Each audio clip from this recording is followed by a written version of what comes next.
If you're a fan of Doctor Strange, you've got to check out this comic book featuring his arch enemy.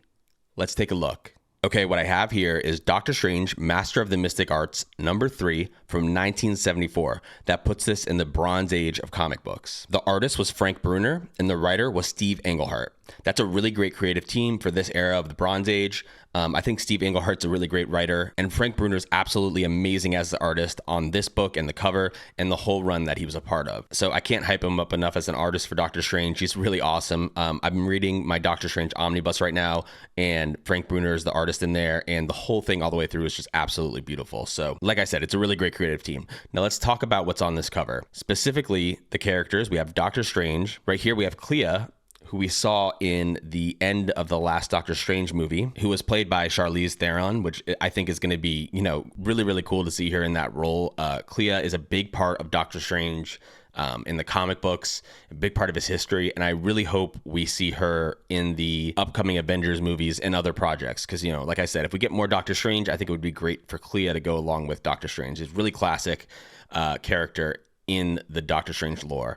And then finally, let's talk about this character right here, the one and only, the arch enemy of Doctor Strange, Dormammu. Who is Dormammu? Let's talk about that really quick. Dormammu and his younger sister, Umar, were born thousands or perhaps even millions of years ago in a dimension of the powerful energy beings known as the Faltine. Unlike their kin, they defied Faltine tradition by gathering matter to themselves. Their actions ultimately led to the death of their parent, Sinifer, after which they were exiled by the fellow Faltine. Wandering across dimensions while amassing more matter, they came across the Dark Dimension, which was a vast realm with natural warps into pocket universes. Basically what happens is, through some kind of manipulation, I won't go too much into the story, but Dormammu becomes the ruler of the Dark Dimension, and he merged his essence with the Dark Dimension's inherent mystical energies, magnifying his powers to unprecedented levels.